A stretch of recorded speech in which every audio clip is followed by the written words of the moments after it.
بسم الله الرحمن الرحيم. السلام عليكم ورحمة الله وبركاته. الحمد لله حمدا كثيرا طيبا مباركا فيه، والصلاة والسلام على سيد المرسلين محمد وآله وصحبه أجمعين، أما بعد. حاضرین و ناظرین، یہ درس نمبر 2147 ہے اور آج سورۃ الجمعہ کی صرف ایک آیت کی تلاوت اور تشریح کی جائے گی۔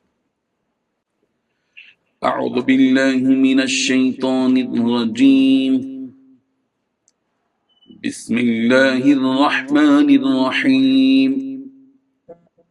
وَإِذَا رَأَوْا تِجَارَةً أَوْ لَهْوًا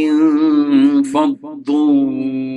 إِلَيْهَا وَتَرَكُوكَ قَائِمًا قُلْ مَا عِندَ اللَّهِ خَيْرٌ مِّنَ اللَّهْوِ وَمِنَ التِّجَارَةِ وَاللَّهُ خَيْرُ الرَّازِقِينَ۔ صدق اللہ العظیم۔ لفظی ترجمہ یوں ہے، وَإِذَا، اور جب، رَأَوْا، انہوں نے دیکھا، تجارتاً، تجارت، او لہون، یا کوئی تماشا، انفضوا، تو وہ دوڑ پڑے، الیہا، اس کی طرف، وترکوکا، اور انہوں نے آپ کو چھوڑ دیا، قائما، کھڑے ہی۔ قل، کہہ دیجئے، ما، جو کچھ، عند اللہ، اللہ کے پاس ہے، خیرٌ، بہت بہتر ہے، من اللہو، تماشے سے، ومن التجارہ، اور تجارت سے، واللہ، اور اللہ، خیر، سب سے بہتر ہے، الرازقین، رزق دینے والا۔ ترجمہ یوں ہے، اور جب کچھ لوگوں نے کوئی تجارت یا کوئی کھیل دیکھا تو اس کی طرف ٹوٹ پڑے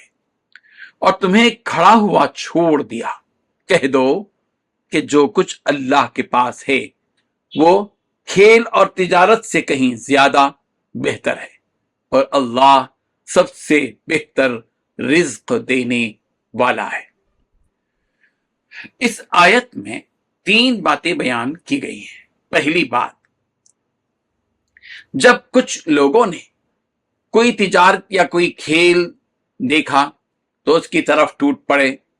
اور پیغمبر آپ کو کھڑا ہی چھوڑ دیا۔ دوسری بات، آپ ان سے کہہ دیجئے کہ جو کچھ اللہ تعالیٰ کے پاس ہے وہ تجارت اور کھیل کود سے کہیں زیادہ بہتر ہے۔ تیسری بات، اللہ سب سے بہتر رزق دینے والا ہے۔ بزرگان محترم، آخر میں سورہ جمعہ کی یہ آخری آیت ہے، اور آخر میں اللہ تبارک و تعالی دنیا اور اس کے مال و متاع کے بے وقت اور بے فائدہ ہونے کو بیان فرما رہے ہیں کہ ان ایمان والوں نے جب تجارتی قافلے کو یا کسی لہو و لعب کی چیز کو اپنی طرف آتا دیکھا تو یہ لوگ پیغمبر آپ کو خطبہ دینے ہی کی حالت میں کھڑا چھوڑ کر وہاں سے چلے گئے۔ ان جانے والوں سے پیغمبر آپ کہہ دیجئے کہ اللہ تعالیٰ کے پاس جو اجر و ثواب اور نعمتیں ہیں وہ اس حقیر دنیا کی فنا ہونے والی دولت، تجارت اور اس کے لہو و لعب سے کہیں زیادہ بہتر ہے۔ تم لوگ ان اخروی نعمتوں کو چھوڑ کر اس دنیا کی دولت کو حاصل کرنے کے لیے چلے گئے۔ کیا تمہیں یہ پتا نہیں کہ دنیا پر بھی اللہ تعالیٰ ہی کا قبضہ ہے اور وہی انسانوں کو رزق پہنچاتا ہے؟ اگر تم اللہ تعالیٰ کی مرضی کے خلاف کہیں بھی جاؤ گے تو تمہیں کچھ بھی نہیں ملے گا، لیکن اگر تم اللہ کی رضا کی خاطر ایک جگہ بیٹھے رہو تب بھی اس دولت کو تمہارے قدموں میں ڈال دے گا، اور اللہ سے بہتر رزق دینے والا کوئی نہیں۔ اسی لیے ہمیشہ آخرت کو ترجیح دو اور اسی کے لیے محنت کرو۔ ہاں، جہاں اللہ تعالیٰ نے دنیا کمانے کا حکم دیا وہاں دنیا کماؤ، اس لیے کہ دینے والا ہاتھ لینے والے ہاتھ سے بہتر ہوتا ہے۔ کمانا چھوڑ کر صرف اللہ اللہ کرتے رہنا یہ بھی اسلام کا مزاج نہیں ہے، بلکہ اسلام تو دین کے ساتھ ساتھ دنیا کمانے کا بھی حکم دیتا ہے، جیسا کہ پچھلی آیت سے معلوم ہوا کہ کہا گیا کہ فَإِذَا قُضِيَتِ الصَّلَاةُ فَانتَشِرُوا فِي الْأَرْضِ وَابْتَغُوا مِن فَضْلِ اللَّهِ، کہ دیکھو جمعے کی نماز جب پوری ہو جائے تو زمین میں چلو پھرو، منتشر ہو جاؤ، اللہ کے فضل کو تلاش کرو، دنیا تلاش کرو، کاروبار کرو، محنت کرو، ملازمت کرو، صنعت و حرفت کے میدان میں جاؤ، کوشش کرو۔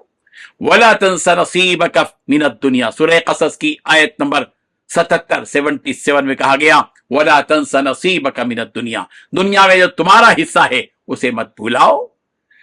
اس آیت کے نزول کا واقعہ یہ ہوا کہ آپ علیہ الصلوۃ والتسلیم جمعے کے دن ممبر پر کھڑے ہوئے خطبہ دے رہے تھے کہ اتنے میں وہاں دحیہ بن خلیفہ رضی اللہ عنہ، جو کہ اس وقت تک ایمان نہیں لائے تھے، ان کا قافلہ مال تجارت کے ساتھ طبلہ بجاتے ہوئے مدینے میں داخل ہوا، چونکہ اس وقت مدینہ قحط میں پڑا ہوا تھا اور غلہ اور اناج کی کمی تھی، اسی لیے سارے لوگ اس تجارتی قافلے کی طرف لپک پڑے تاکہ کچھ غلہ وغیرہ خرید کر رکھ لیں، اور یہ لوگ آپ علیہ الصلوۃ والتسلیم کو خطبہ دینے کی حالت ہی میں چھوڑ کر چلے گئے، سوائے چند صحابہ کے، جن کی تعداد کے بارے میں کہا جاتا ہے کہ وہ صرف 12 صحابہ تھے جو خطبہ سننے پر لگے رہے، باقی سب چلے گئے۔ جیسا کہ حضرت جابر بن عبداللہ رضی اللہ عنہ نے فرمایا کہ جس وقت ہم رسول اللہ صلی اللہ علیہ وسلم کے ساتھ نماز پڑھ رہے تھے کہ اتنے میں قافلہ غلہ لے کر آیا تو سارے لوگ اس جانب چلے گئے، حتیٰ کہ صرف 12 لوگ وہاں بیٹھے تھے۔ اس وقت یہ آیت نازل ہوئی وَإِذَا رَأَوْا تِجَارَةً أَوْ لَهْوًا انفَضُّوا إِلَيْهَا وَتَرَكُوكَ قَائِمًا۔ بعض احادیث سے معلوم ہوتا ہے کہ اس وقت تک نماز جمعہ خطبے سے پہلے ہوا کرتی تھی، اس لیے صحابہ نے سمجھا کہ نماز تو ہو چکی ہے، خطبے کا سننا لازم نہیں، لہذا وہ لوگ وہاں سے اٹھ کر چلے گئے۔ نبی رحمت صلی اللہ علیہ وسلم عیدین کی طرح خطبے سے پہلے جمعے کی نماز پڑھتے تھے، یہاں تک کہ وہ دن آیا کہ جس دن نبی رحمت صلی اللہ علیہ وسلم نماز پڑھ چکنے کے بعد جب خطبہ دے رہے تھے کہ ایک آدمی نے آ کر کہا کہ دحیہ بن خلیفہ تجارتی قافلہ لے کر آیا ہے، تو سب لوگ وہاں کے لیے اٹھ کھڑے ہوئے سوائے چند لوگوں کے جو وہاں بیٹھے ہوئے تھے۔ تب اللہ تبارک و تعالیٰ نے آیت نازل فرمائی، پھر اس کے بعد آپ علیہ الصلوۃ والتسلیم خطبہ نماز سے پہلے دینے لگے، جس کا سلسلہ آج تک جاری ہے۔ ایک حدیث میں ہے کہ آپ علیہ الصلوۃ والتسلیم نے فرمایا کہ اگر تم لوگ بھی یہاں سے چلے جاتے، یعنی جو لوگ بیٹھے ہوئے تھے 12 آدمی، اگر تم لوگ بھی یہاں سے چلے جاتے کہ کوئی ایک بھی یہاں نہ رہتا